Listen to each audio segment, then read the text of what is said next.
Urea 12 KG, জিপ 12 KG, DAP 12 KG, potash 12 KG, সবগুলা সারেই 12 কেজি করে নেওয়া হচ্ছে। আমরা মূলত এই 4 জাতের সার ব্যবহার করে থাকি সকল ক্ষেত্রেই। তো আসসালামু আলাইকুম, আশা করি সকলে ভালো আছেন।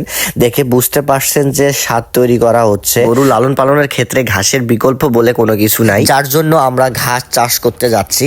তাই সকল সার একসাথে মিক্স করে মানে একসাথে মিশাই নিয়ে চলে যাব হচ্ছে আমরা আমাদের বীজতলায় চাষ করতেছি। সেটি হচ্ছে আপনার গ্রিন ভেগের হাইব্রিড সরগম, হ্যাঁ গ্রিন প্লাস, হ্যাঁ সুদাম ঘাস আর কি কি আছে দেখেন, এখানে সব কিছুই প্যাকেটেই লেখা থাকে। প্যাকেট সবগুলো আসলেই পড়া উচিত। এই হচ্ছে তার ফ্রন্ট পেজটা আর কি, দেখেন এইটা চাষ করা হচ্ছে।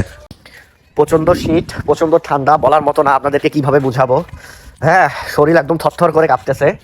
তো এখন চলে আসছে মানে জমি বাড়িতে, যেখানে আর কি বীজতলা তৈরি করব, মানে হচ্ছে ঘাসের বীজ যেখানে ছিটানো হবে সেখানে চলে আসছি। তো এইটা হচ্ছে গোল ঘরে থাকছিলাম, গোল ঘরে থাকার কারণে আর কি বাকি ভিডিওটা করা হয় নাই। এই সময় এখানে চাষ হয়েছে আপনার 2 চাষ দেওয়া হয়েছে, তারপরে শ্বাস ছিটানো হয়েছিল, যেটা আমরা মাখছিলাম, আপনাদের ভিডিও তো দেখছেন, যেটা আপনার সারের মিক্সার বানিয়েছিলাম ওটা সেটাই আরেক 3 চাষ দিয়ে এটা ঘেরা হয়েছে। এখানে মোট হচ্ছে এটা আপনার হচ্ছে 25%।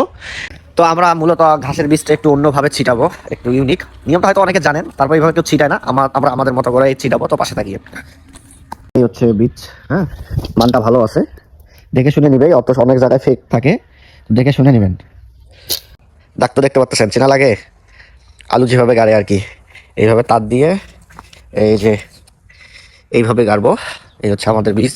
তো এগুলা আমরা একটা করে এইভাবে গর্ত করব, এইভাবে গর্ত করে এখানে আপনার এই 3-4টা করে এরকম করে দিয়ে হালকা করে ঢেকে দেওয়া হবে আর কি। এরকম করে মানে বেশি পড়ে গেছে, তো এইভাবে সম্পূর্ণটাই দেওয়া হবে। তো বীজ গাড়া হচ্ছে। তো আজকের ভিডিও এই পর্যন্ত, সকলে ভালো থাকবেন, সুস্থ থাকবেন। আসসালামু আলাইকুম।